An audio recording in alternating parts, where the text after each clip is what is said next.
Welcome to A Different Corner, a fantasy football podcast. My name's Manish Verma. As always, I'm joined by Dr. Luman Ali. This podcast is all about kind of two dads grumbling their way through game week to game week.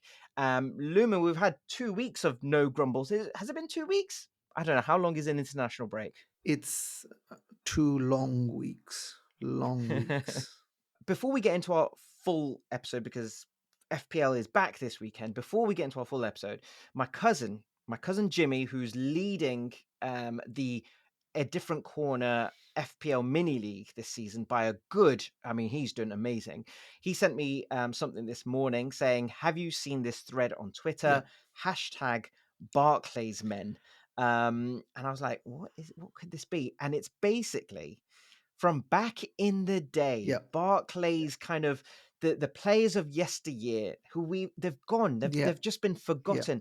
And when I read out some of these names, you're gonna be like, oh my gosh, remember him? He did mad for me on fantasy back in the day. So let me just go through. Swansea, Michu. Do you remember Michu? That That season celebration he that he did had, as well was that celebration. How good was Michu at Swansea when they were here? Another one. I mean, he looks like an old man even when he played. Tugai. How do you pronounce it? But do you remember this legend at Blackburn Rovers? He was unbelievable. Long hair. He looked just ancient when he played. I'm gonna get another one on here. Who have we got? Wigan. I'm gonna even forget his name now. Wigan had a few. Hugo Rodallega. Do you remember I do. Hugo I do. Rodallega? Blooming heck. So I mean, it's proper nostalgia, man. 100%. I think there's a phrase, the streets won't forget and the streets don't forget. Some of these guys from the superstars, like, the guys who used to do it year in, year out, the Henrys, the Van Nistelrooys, and then, the Lampards and the Gerrards, they were the superstars. But then you'd have guys who you could rely on, like Yakubu. Do you remember Yakubu? Yakubu. Who is that other guy who used to point at the crowd? Benjani. Yeah. Do you remember Benjani? He used to point at the crowd when he used to celebrate. Yeah. That was amazing. Wheeler Dealer Harry Redknapp liked him as well. Wheeler Dealer Harry Redknapp liked him. There's a few here. Kanu at Portsmouth as well. He had a season. Emil Heskey at Wigan. Do you remember that? Wait. Before we talk about Heskey, what do you think about when you think about Kanu? What's the first thing that you think about? Oh, for me, it's Chelsea. Yeah, me too. That hat trick against Chelsea. Hat trick.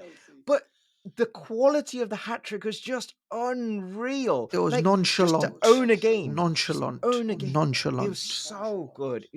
And the thing is, he was one of the very few players, you don't really get it in now, but who was just like all skill. Like, you're like, what trick is he going to do? It's going to come to him. What trick is he going to do? Yeah. And that was the kind of player Kanu was. Brilliant. And look, we could be here forever, right? But I just thought of a name. What did Sylvain Wiltord do for you? Were you a fan?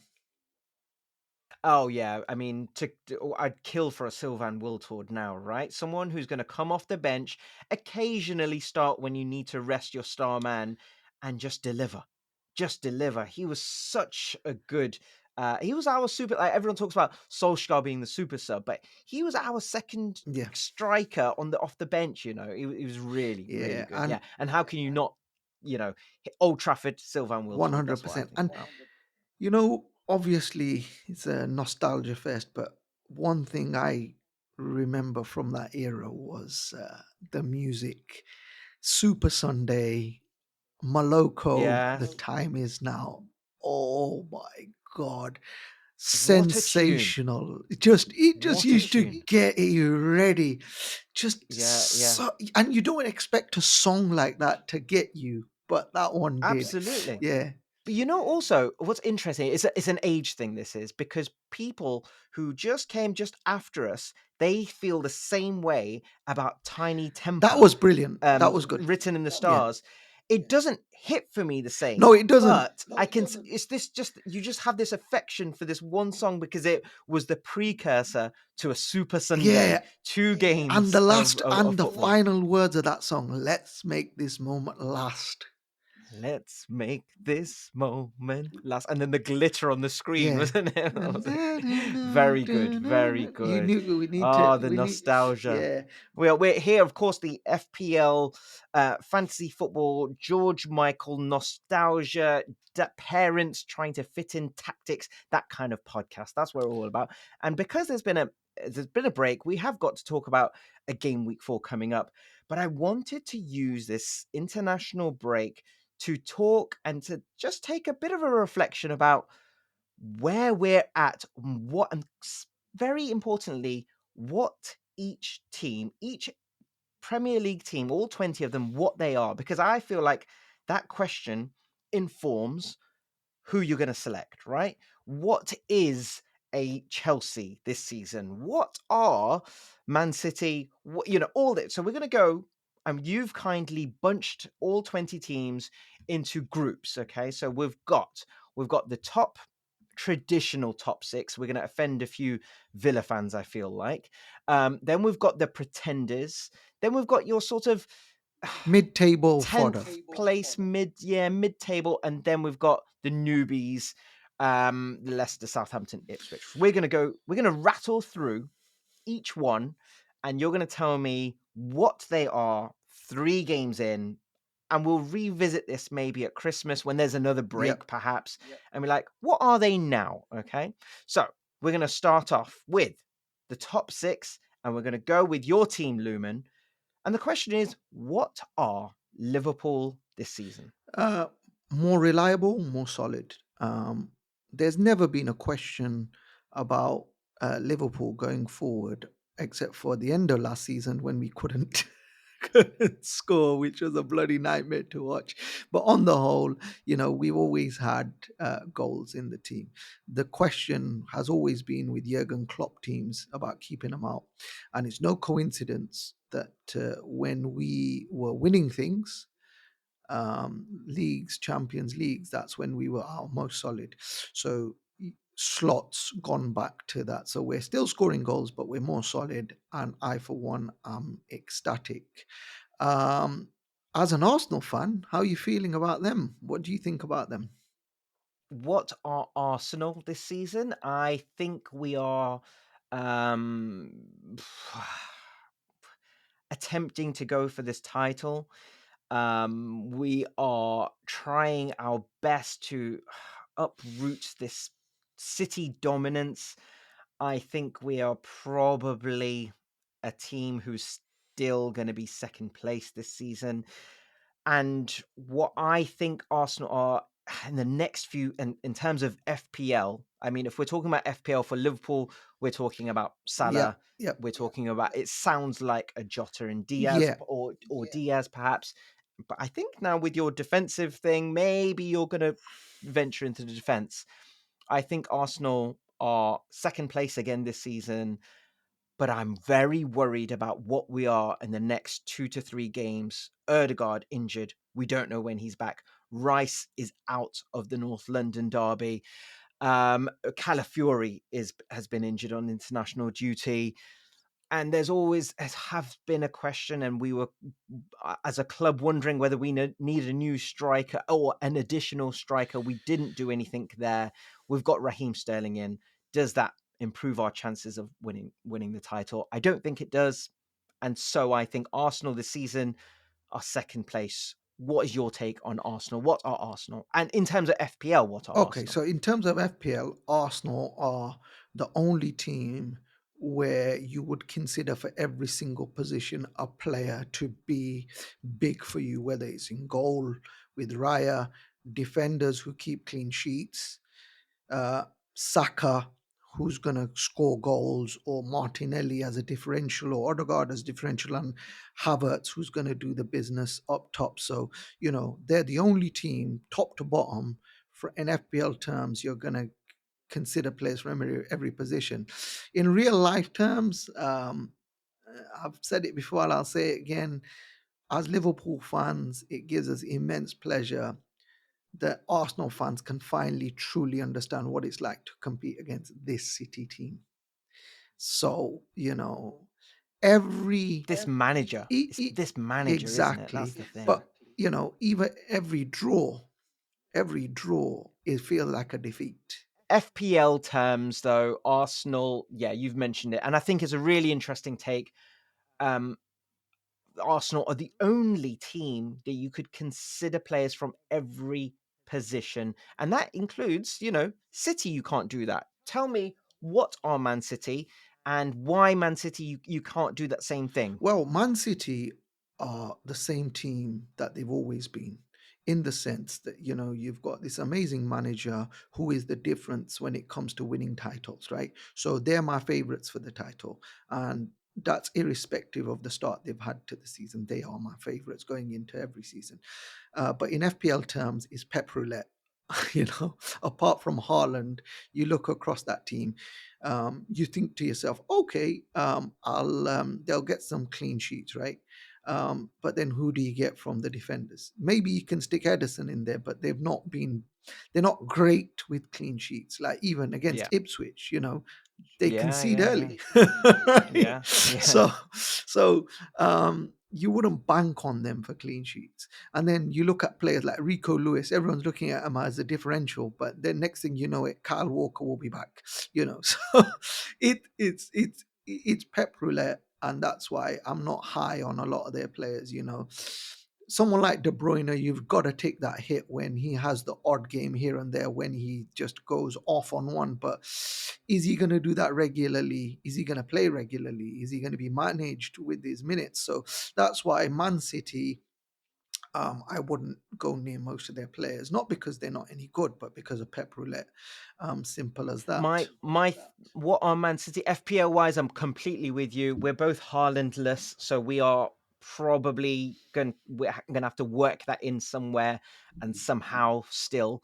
Um, Man City FPL wise, it is Haaland, and then yeah, whatever. Maybe until Foden comes back, maybe. And Man City, for me, again, I think, and as an Arsenal fan, it pains me to say this, I think they're champions, but I think they're champions, and this is going to hurt saying it. I think they're champions and unbeaten champions. I think Pep is going for every single record. He got the 100 points. He got the treble. He got the four-peat. Oh, what has he not got? Invincible. Right, I'm going to go for that. So I think that's what he's going for, and it won't surprise me if they do go and do that. And if they do that, how do you think they'll feel on the other side of town? I think to answer the question of what are Manchester United, you have to ask yourself the question, what is Eric Ten Hag? What is Eric Ten Hag? For me, he's another Ole Gunnar Solskjaer. He's a guy who's gets bad results, like really bad results, and the pressure's on him. And then he strings a few results together, and he steadies the ship, and it's this cycle. And I, as a Liverpool fan, love it.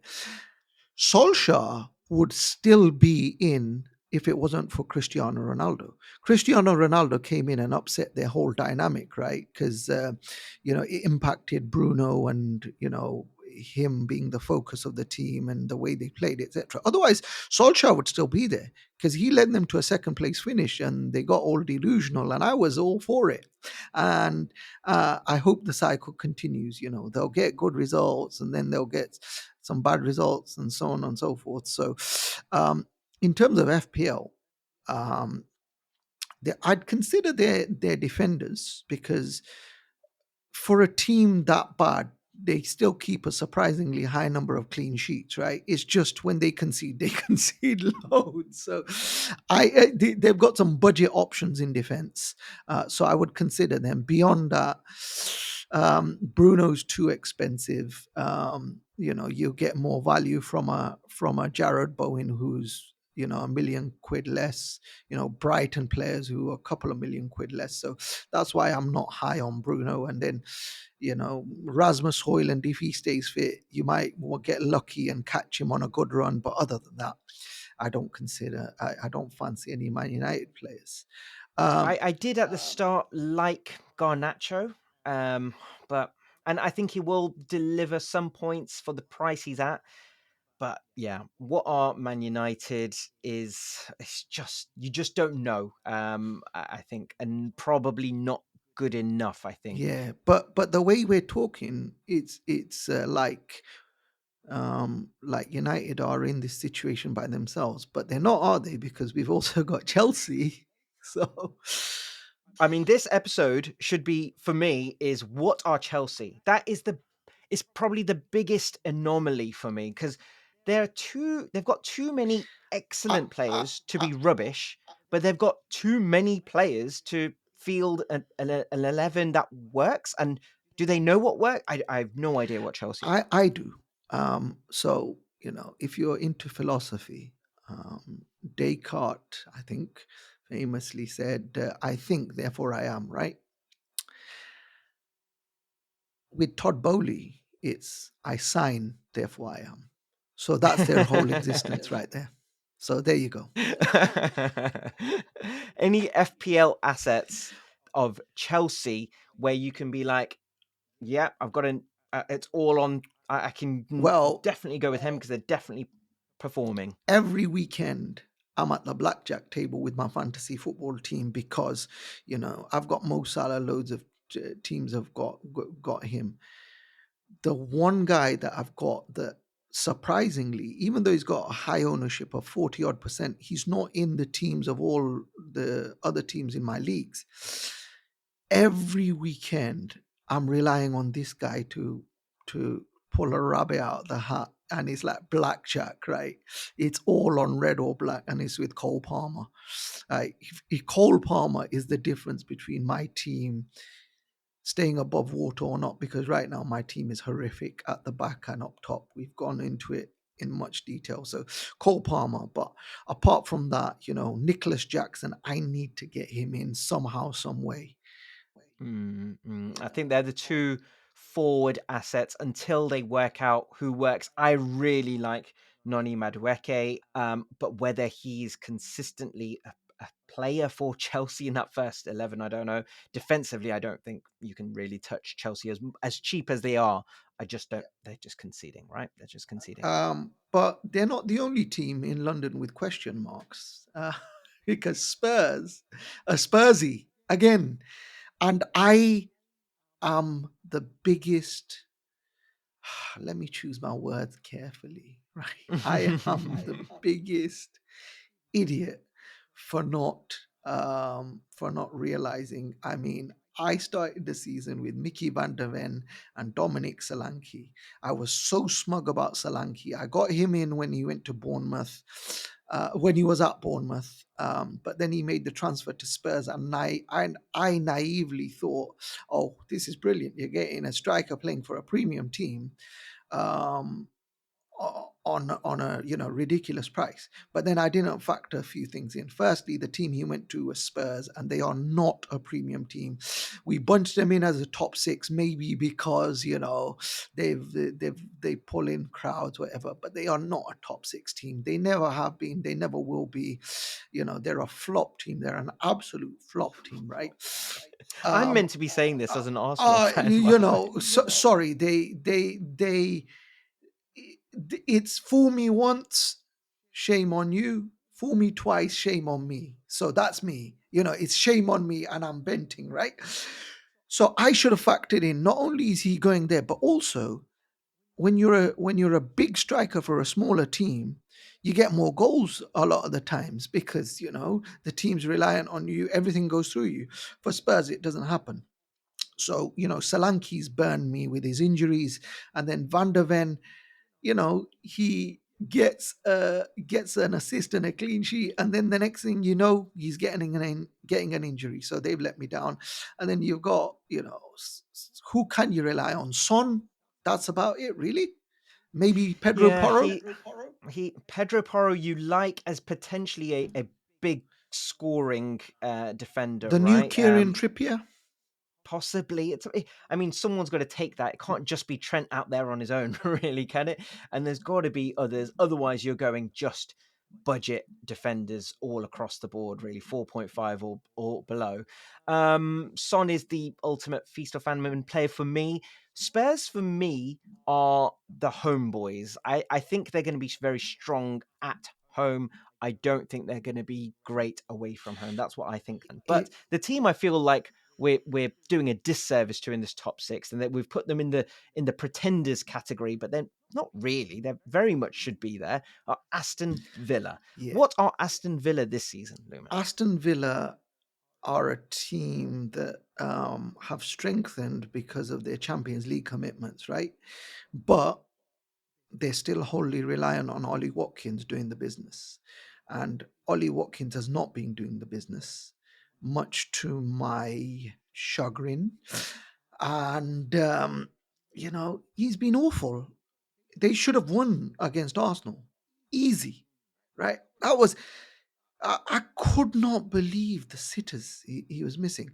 So beyond what Ollie Watkins, I don't really fancy many of their players like Leon Bailey. Every now and then the defenders may or may not keep clean sheets. You've had Martinez in your team a few times, so Yeah, I do. He's a good goalkeeper. Penalty saves, he yep, does.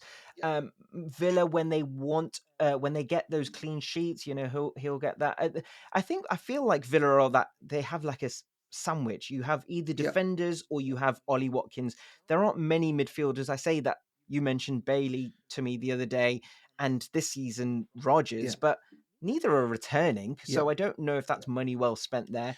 But I say that the defenders aren't returning, no clean sheets yet. However, the next few fixtures do look pretty good. Everton at home, Wolves at home, Ipswich away, Man U at home, Fulham away, Bournemouth at home. That's not a bad selection of fixtures Yeah, for but Villa. if Watkins doesn't do it in those games, then he's got no hope. So you've got Villa competing, but then you've got the likes of Brighton, Newcastle, and West Ham. Um, are you in favor of any players from those teams? Brighton for me are going to be where most of my differentials I feel come are going to come from. Brighton for me are going to be where people will want to get clever with certain signings. Mitoma, for example, Minte has been doing it for me, although on the bench. I'm not sure about their defense, but Joao Pedro? Brighton's the strikers, the strikers, the strikers.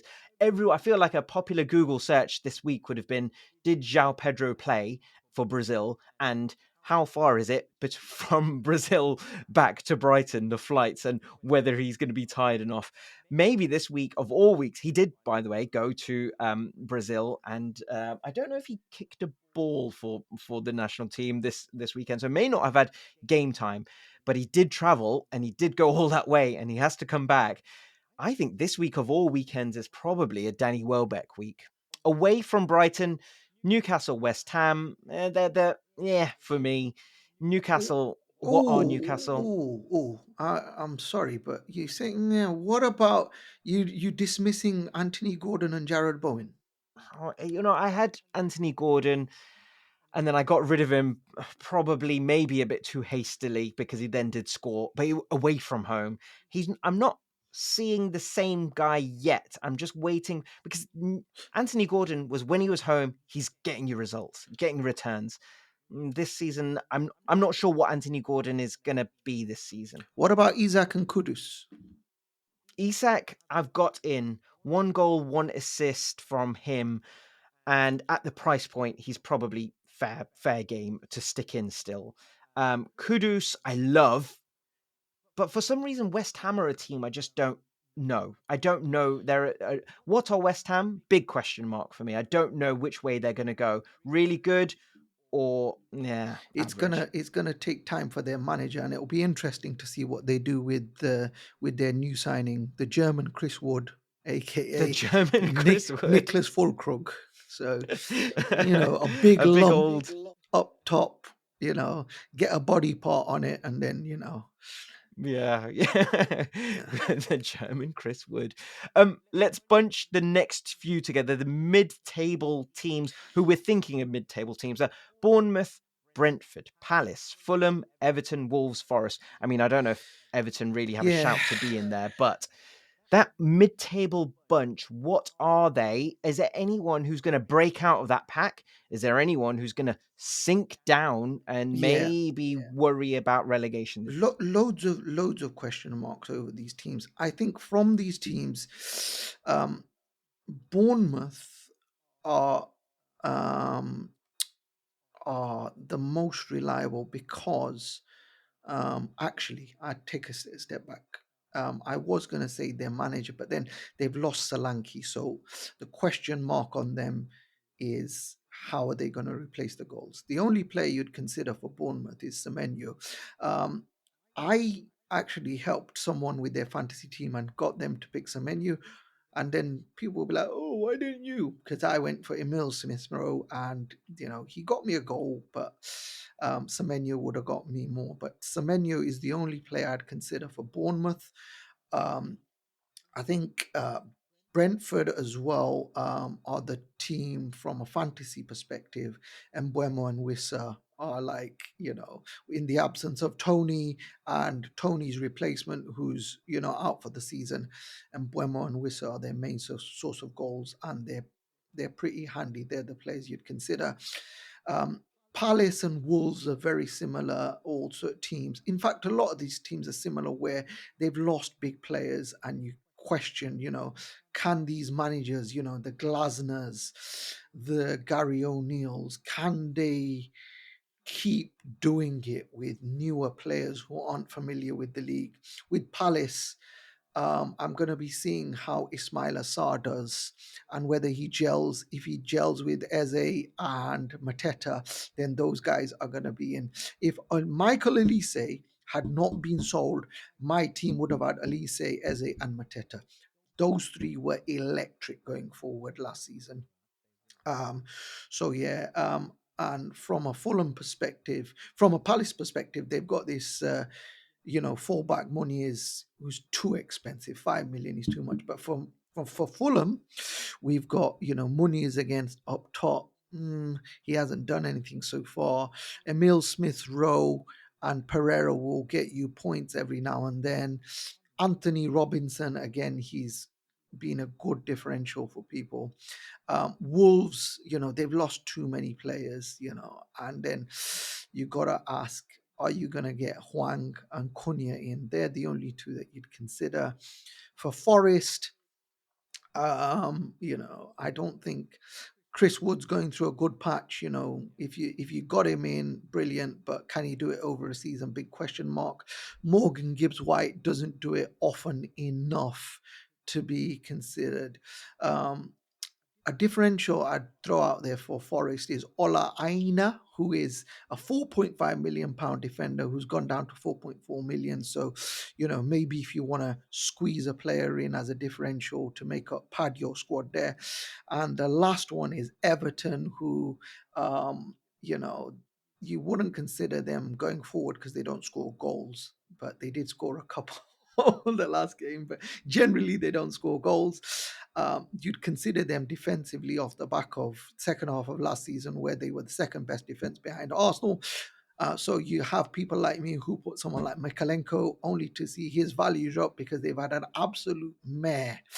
Jordan Pickford, the top scoring goalkeeper last season, absolute mare. So there you have it I think with with those teams. Everton, with Everton, I didn't realize, but Branthwaite's been out. When he comes back, he's a top defender. Whether he helps secure that defense again, Yeah. possibly, I don't know. Everton for me have really could quicksand down, really get sunk in there. And that just leaves, the bottom teams, Leicester, Southampton, not bottom teams, the newly promoted teams, Leicester, Southampton, Ipswich. How are you feeling about them? Any players at all that catch your eye? No, I mean, you told me the other day Jamie Vardy was 5.5 million, and if you're a team with Erling Haaland in and need someone else just to pad your strikers out because you just need someone, that's not a bad shout. Jamie Vardy is a Premier League legend and is always good for a goal, right? He's always good for a goal, Yeah. maybe 60, 70 minutes. Otherwise, Leicester not for me. No one there. Southampton, I know they've got some very very budget defenders, but I'm never going to start a Southampton Yep. defender. Ipswich are the only really interesting ones for me. You've mentioned a Sammy striker they have, Smodics. Sammy Sammy Smod. Smodics, who's basically a midfielder on the game, but Yep. plays as a striker. Scored Top against scorer in the City. champion. Yeah, scored against City's top scorer in the championship last season. That is a very I love a misplaced position player.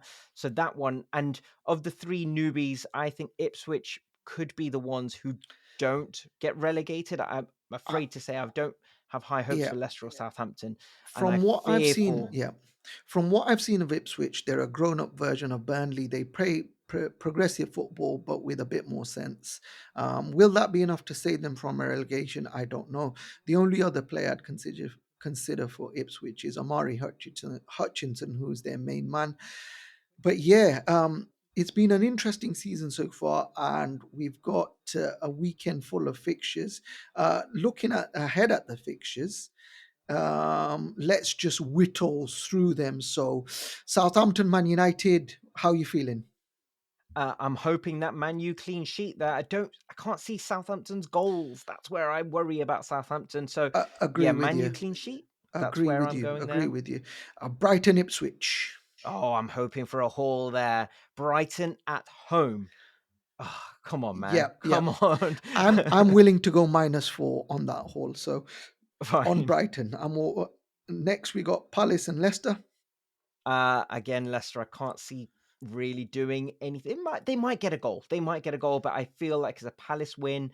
I'm an Eze owner, so that's a good one for Eze owners. Otherwise, maybe Muniz, maybe is Mateta back? I don't know. But You're I hoping feel Eze does it for you. So Eze does it. Um, right next, Fulham, West Ham. oh, ugh, that's an ugly fixture for me. I can see West Ham winning that game. Yep, I can see Fulham scoring, but I feel maybe it's like a 2-1 West Ham. yep. Liverpool, Nottingham Forest. Is it a banana Oh, skin for Liverpool? it's not. It's a Captain Salah game. That is Captain Salah game for me. My problem is Diego Jota. Is he going to score? Is it going to be Diaz? And actually, if you've got Liverpool defense, that's a fine one to get in for a Liverpool defender. Right. Man City, Brentford. Are you going to do your wild card and get Erling Haaland in?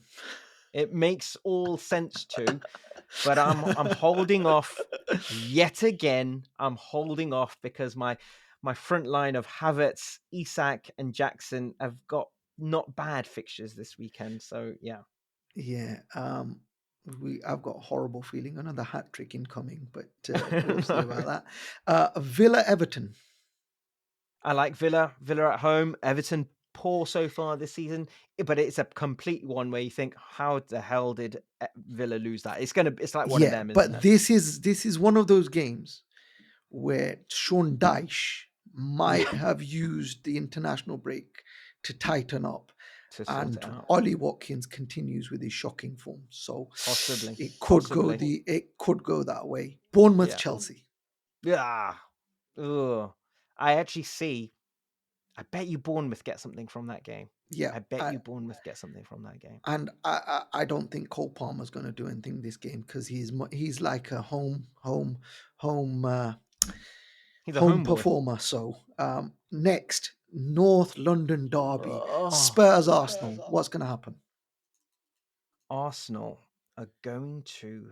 This. So this game week for me, I've got allegiance to Arsenal players. You would have thought, nah, don't go with Saka or Havertz, but I'm going with Saka and Havertz in my starting 11 this weekend. They're in my squad already, but I'm going to start them because big games require big players, and so I need them to turn up, please. Yeah, I'm going for an Arsenal win. yeah, I mean, I've mentioned this before, but one of the obviously not having Haaland is not great. But if I was to do my team again, I would get players that you've got: Saka, Havertz, and Jackson. Those three would be straight in my team. So watch this space. Wolves, Newcastle. I reckon. I reckon Newcastle win that game. I reckon Newcastle win that game, and then we're going to have question marks over.